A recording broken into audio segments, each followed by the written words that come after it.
Ciencias Naturales, primer año de bachillerato, trabajo y energía cinética. ¿Qué tal? Y bienvenidos nuevamente a tu espacio Aprendamos en Casa. En esta ocasión vamos a continuar hablando sobre otros conceptos de física, tal y como hemos venido trabajando anteriormente. En esta ocasión vamos a estar abordando nuevas temáticas y estas son el concepto de trabajo, el concepto de energía cinética y también vamos a hablar sobre la energía potencial. La energía potencial la vamos a encontrar de dos formas. La vamos a encontrar como energía potencial gravitatoria y energía potencial elástica. También vamos a hacer algunas demostraciones para que tengas una mejor comprensión. Vamos a estar trabajando algunos ejemplos en la pizarra para que puedas ver cuál es la formulación matemática bajo la cual se rige ese comportamiento. Y al final, si nos queda tiempo, vamos a estar hablando sobre algunos tips que te pueden servir para resolver los ejercicios que se encuentran en tu guía. Así que, si te encuentras listo, ¿qué te parece si primero vemos un poquito de historia? La necesidad de hacer conversiones de energía siempre ha jugado parte de la historia del ser humano. Veamos algunos ejemplos. No se sabe exactamente en qué momento nuestra especie descubrió el fuego. Pudo ser como resultado de los rayos que impactan los árboles, pero la hipótesis más aceptada es que surgió a partir del frotamiento de dos trozos de madera. En este caso, es energía en forma de fricción, que se convierte en calor. Las presas hidroeléctricas detienen el flujo de los ríos y almacenan el agua en grandes alturas para hacer descargas controladas. En 1954 se construyó la primera central hidroeléctrica de El Salvador, y desde entonces la energía potencial se ha estado convirtiendo en electricidad. Hay juguetes que son muy populares y uno de ellos es el yoyo.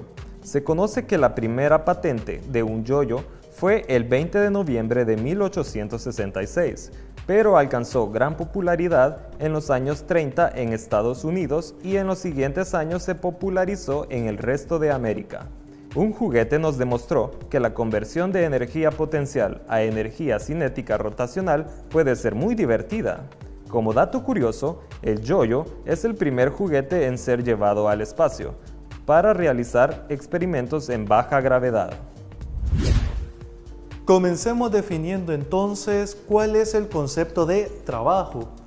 Puede ser que cuando te digan trabajo se te vengan muchas cosas a la mente y es muy probable que el principal concepto que se te venga a la mente cuando te dicen trabajo sea que es un esfuerzo o una actividad que se realiza para llevar como finalidad una remuneración. Y entonces se te vengan a la mente ejemplos como trabajar en construcción, trabajar en talleres de mecánica automotriz, o puede ser que pienses en algún esfuerzo mental como el trabajo de oficina, por poner un ejemplo. Pues bien, ese tipo de conceptos para trabajo está bien si lo vemos desde una perspectiva o desde un punto de vista de las ciencias sociales, ya que al final es toda una construcción social la que existe alrededor de ella. Pero cuando estamos hablando de la física, cuando estamos hablando de ciencias, el concepto de trabajo es muy diferente a ese concepto en el que requerimos una remuneración por un esfuerzo realizado. En este caso, el esfuerzo, quien lo va a realizar, es una fuerza tal y como hemos venido hablando anteriormente. Recuerda que mencionamos la fuerza normal, el peso, la fricción, la fuerza aplicada. Pues bien, todas estas fuerzas pueden realizar un trabajo. Entonces, ¿cómo vamos a definir el trabajo desde el punto de vista de la física? El trabajo es lo que obtenemos nosotros como resultado cuando una fuerza es aplicada y me genera un desplazamiento. Claro, van a haber algunas condiciones y las vamos a ir viendo en estos momentos. Quiero que partamos de algo que es un poco familiar para nosotros. Si observas, aquí tengo un objeto. Este objeto ya lo estuvimos utilizando en sesiones pasadas. Y si recuerdas, nos servía para ejemplificar dos tipos de fuerza. Aquí ahorita tengo dos fuerzas que se están ejerciendo. Tenemos la fuerza normal y tenemos el peso, son nuestras dos fuerzas. Ahora bien, como tenemos la normal y como tenemos el peso, una apuntando hacia arriba y la otra apuntando hacia abajo, tal y como puedes ver, en este caso nuestras dos fuerzas me pueden generar un trabajo, siempre y cuando me generen un desplazamiento. Entonces, viendo el objeto, te pregunto, ¿hay algún desplazamiento acá? Obviamente no hay desplazamiento. Si no hay ningún tipo de desplazamiento, quiere decir que el trabajo realizado es cero. El trabajo que realiza la normal es cero y el trabajo que está realizando el peso también es cero. Pero, ¿qué ocurriría si yo hago lo siguiente? Voy a mover este objeto y ahorita generé un desplazamiento. Cuando hacemos eso, aparecen otras dos fuerzas adicionales a las dos fuerzas que teníamos anteriormente. Si lo repetimos, vas a observar cómo, aparte de las dos fuerzas que tenemos, al empujarlo va a aparecer ahorita la fuerza aplicada. Y también mencionábamos que la fricción es contraria al movimiento. Observemos entonces. Aquí puedes ver cómo aparece la fuerza aplicada y cómo aparece la fuerza de fricción. Ahora que ya hay un desplazamiento, la pregunta es, ¿hay un trabajo realizado? La respuesta es sí, sí hay un trabajo realizado. Pero en este caso, tanto la normal como el peso siguen sin realizar ningún trabajo, ya que ellos no me aportan nada al desplazamiento. ¿Quiénes son los que me aportan al desplazamiento? Me aporta la fuerza aplicada, es decir, con la que yo estaba moviendo el objeto, y me aporta también al trabajo la fuerza de fricción. Pero para que tengamos una mejor comprensión de esto y también tengamos una idea de su formulación matemática, vayamos a la pizarra y veamos un poco más con algunos ejemplos. Ya tenemos en la pizarra la formulación matemática que me describe el trabajo. Si observas, el trabajo lo tenemos como resultado del producto de la fuerza por el desplazamiento. Hay que tomar en cuenta que para representar el trabajo utilizamos la W. No hay que confundirla con la W del peso. Ya vamos a ver en qué se tienen de diferencia. Ahora, notemos de todas las cosas que podemos ir analizando, veamos primero las unidades. La fuerza hemos estado trabajándola en newtons según el Sistema Internacional de Unidades.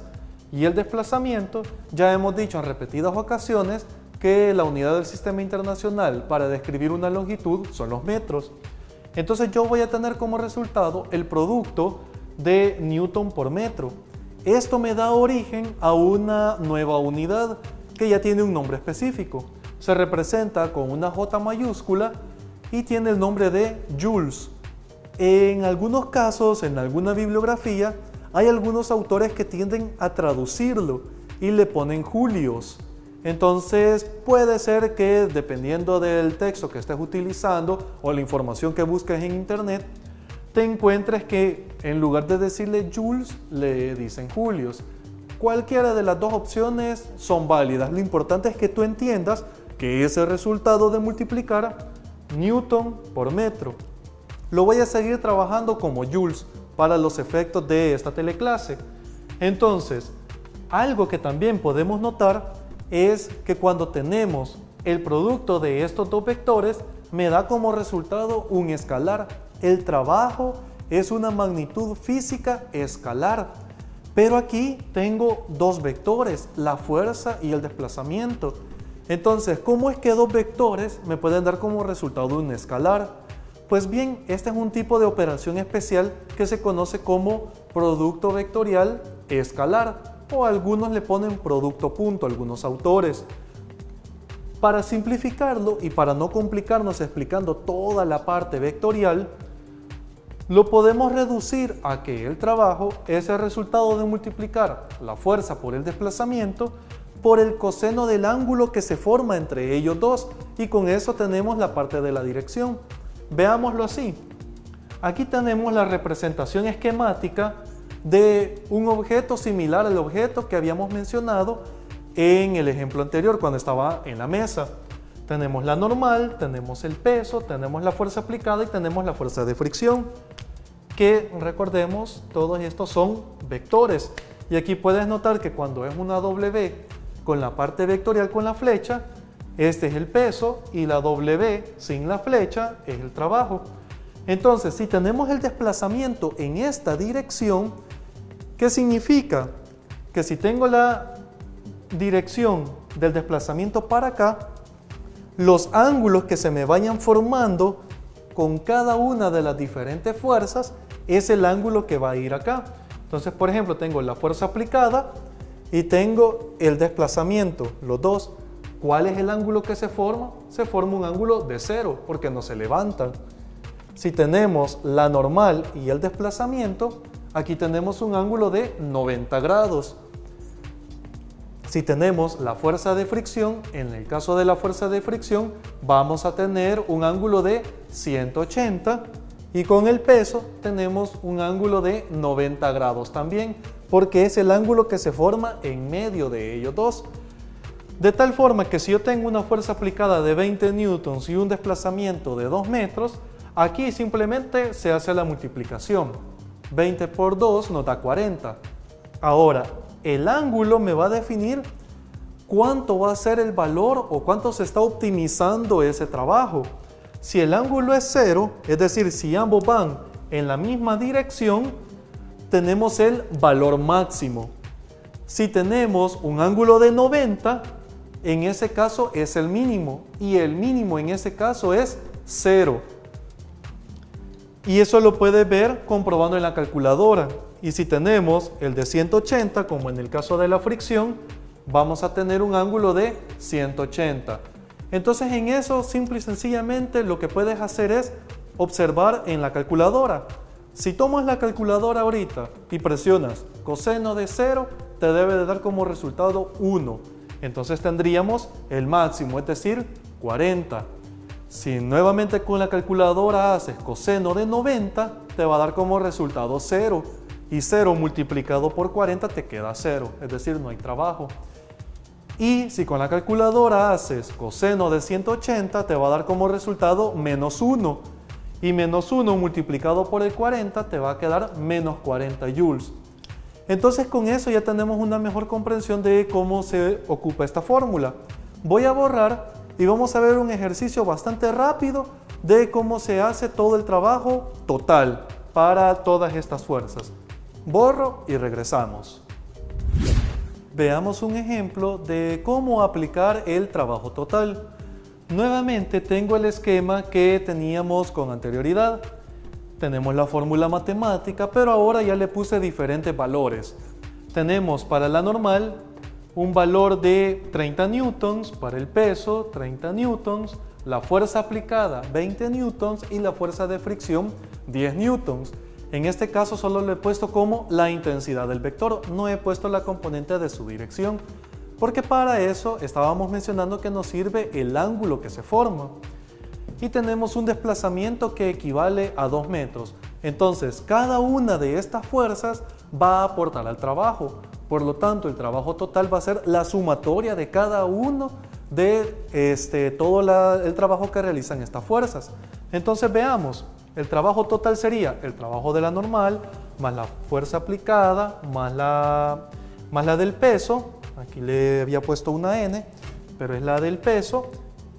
Y la de la fuerza de fricción. Veamos entonces, en base al análisis que estuvimos trabajando anteriormente, qué es lo que ocurre con ellas. Mencionábamos que si el desplazamiento va en esta dirección y la normal va en esta dirección, el ángulo que se forma es 90 y el coseno de 90 es 0. Por lo tanto, esto se me cancela. Y también mencionábamos que en el caso de el desplazamiento y el peso, también forma un ángulo de 90 y por lo tanto el valor es 0, entonces se cancela. Al final, los únicos que me están haciendo trabajo son la fuerza aplicada y la fuerza de fricción. Solamente tendríamos que multiplicar 20 por 2 para tener el de la fuerza aplicada, es decir, 40 joules, y el de 10 por 2 para obtener el de 20 joules. Pero como mencionábamos, la fuerza de fricción, al ser contraria al movimiento y que se me forma un ángulo de 180, el trabajo es negativo. Por eso ves que aparece ahora un signo menos. Si hacemos nada más la operación de 40 menos 20 nos da como resultado 20 joules y ese sería el trabajo total. Ahora que tenemos una mejor comprensión de cómo se hace esta formulación para el trabajo total, conozcamos el siguiente concepto, es decir, la energía cinética. Veamos. La energía cinética es la energía que ocurre o que se manifiesta cuando nosotros tenemos un objeto en movimiento. Es decir, cualquier objeto que se mueva, yo le puedo asociar una energía cinética, tanto si estamos hablando a gran escala como si estamos hablando en pequeña escala. ¿Cuál es su formulación matemática? Es la que tengo acá. Se suele representar con una letra K y se conoce como el valor de 1/2 de la masa por la velocidad al cuadrado. Es decir, necesitamos cuánto es ese valor de la masa y necesitamos el movimiento que tiene de cuánto es su velocidad. Veamos un pequeño ejemplo. Si tenemos un vehículo que se va desplazando a 15 metros por segundo con una masa de 500 kilogramos, ¿de cuánto sería su energía cinética? Si notas, estoy utilizando unidades del sistema internacional, así que no hay necesidad de hacer ningún tipo de conversión. Si no estuvieran en las unidades del sistema internacional, ya sabes que lo primero que se debe de hacer son las conversiones para tenerlo de manera más coherente. ¿Cómo aplicamos la fórmula? Solamente sustituimos los valores. Tenemos 1/2 de la masa, es decir, 500 kilogramos, por la velocidad al cuadrado, es decir, 15 al cuadrado. Hacemos esta operación, 15 al cuadrado nos da como resultado 225, pero nota que aparte del valor también las unidades van al cuadrado. Por eso estarás observando que tanto metro como segundo nos están quedando los dos elevados al cuadrado. Luego hacemos toda esta operación, 1/2 o 0.5 por 500 por 225. Si haces todo ese resultado, en la calculadora vas a obtener un valor de 56.250. Pero aquí la pregunta es, ¿qué unidades tenemos? Las unidades que nos quedan son kilogramos y nos queda metro cuadrado y segundo cuadrado. ¿Cómo podemos entender mejor estas unidades? Si aquí tengo metro al cuadrado es como que tuviera 2 metros multiplicándose. Voy a dejar solamente uno y voy a poner otro metro aparte. Kilogramo por metro sobre segundo cuadrado, ya sabemos que a eso se le llama newton. Multiplicado por metro, nosotros ya habíamos definido que esto tiene un nombre especial y el nombre especial que tiene es joules. Por lo tanto, las unidades con las cuales nos va a quedar la energía cinética son joules, igual que con el trabajo. Ahora que ya tenemos una mejor comprensión de la energía cinética, veamos un ejemplo de la siguiente forma de energía, es decir, de la energía potencial. Creo que ya te has dado cuenta que en algunas cosas, cuando se encuentran bastante altas, por ejemplo, un árbol de mango, de repente el mango cae y se escucha un gran estruendo. ¿De dónde es que proviene la energía con la cual el mango impactó, hizo el gran sonido y si es posible hasta puede destruir algo que se encuentre debajo de él? Pues bien, ese tipo de energía se le conoce como energía potencial. Es un tipo de energía que se podría decir está almacenada o que depende de la posición o de la distancia en la cual se encuentra el objeto. Veamos el siguiente ejemplo. Si yo tengo un objeto metálico y tengo una moneda, si yo lo dejo caer, creo que ya estarás imaginándote qué es lo que va a ocurrir. Si lo tomo y lo dejo caer, se escuchará un sonido. Ahora, ¿qué ocurre si la moneda la pongo mucho más alta y la distancia ahora aumenta? ¿Será el mismo sonido que escuchábamos anteriormente? ¿Será mayor o será menor? Creo que ya sabes la respuesta. El sonido es mucho más intenso. Quiere decir que a mayor altura, mayor cantidad de energía tengo almacenada. Entonces, este tipo de energía que depende de la altura, que depende de la distancia, se le conoce como energía potencial gravitatoria. ¿Y cuál es la formulación matemática que me la describe? Con una U voy a representar yo la energía potencial gravitatoria. Depende de la masa del objeto, depende de la gravedad, y como ya te diste cuenta, depende también de la altura. A mayor altura, mayor energía potencial. También a mayor masa, es decir, si el objeto tiene una masa mucho mayor, la energía potencial va a ser más grande. ¿Y cuáles son sus unidades del sistema internacional? Si todo lo trabajamos correctamente, vamos a tener kilogramos, metros sobre segundo cuadrado y vamos a tener una distancia de metros. Si juntamos todas estas unidades, ¿qué es lo que obtenemos como resultado? Kilogramos por metro sobre segundo cuadrado nos da como resultado newton. Y si este valor en newton yo lo multiplico por metro, vamos a obtener joules. Si notas, todas las unidades terminan siendo coherentes, son unidades de energía. Ahora que ya comprendemos qué ocurre con la energía potencial gravitatoria, veamos ahora la otra forma de energía potencial. Nos referimos a la energía potencial elástica. ¿Y en qué consiste esta forma de energía? Pues bien, para poder demostrarlo, aquí tengo un objeto sumamente sofisticado. Nada más es un juguete de los juguetes que normalmente conoces de cuerda. Es decir, esos juguetes que cuando los haces para atrás se impulsan hacia adelante. ¿En qué consisten ellos? Pues bien, estos juguetes lo que tienen es un resorte. La energía potencial elástica es la energía que se almacena en los resortes, cuando los comprimimos, cuando los estiramos y cuando hacemos diferentes movimientos en ellos. Veamos lo siguiente, si lo muevo para atrás un poco y lo suelto, se va a ir hacia adelante. Notas que si el movimiento que hago hacia atrás es corto, el movimiento que hará hacia adelante también es corto. Pero ¿qué ocurre si lo llevo hacia atrás una larga distancia? Aquí lo que estoy haciendo es almacenando más energía potencial elástica y como resultado, ¿qué es lo que ocurre? Que el objeto adquiere una mayor velocidad. Ya con esto que tenemos una mejor comprensión de los tipos de energía, ¿qué te parece si ya vamos haciendo un resumen y de una sola vez vamos viendo diferentes ejercicios que se encuentran en tu guía? ¿Qué te parece si para ir finalizando hacemos un resumen, pero al mismo tiempo te voy ayudando con algunos de los ejercicios que se encuentran en tu guía? Entonces, lo primero que definimos fue el trabajo. ¿Cómo lo podríamos evidenciar el trabajo? Decíamos que era el producto de la fuerza por el desplazamiento. En los ejercicios de tu guía, el primero tiene que ver sobre esa temática.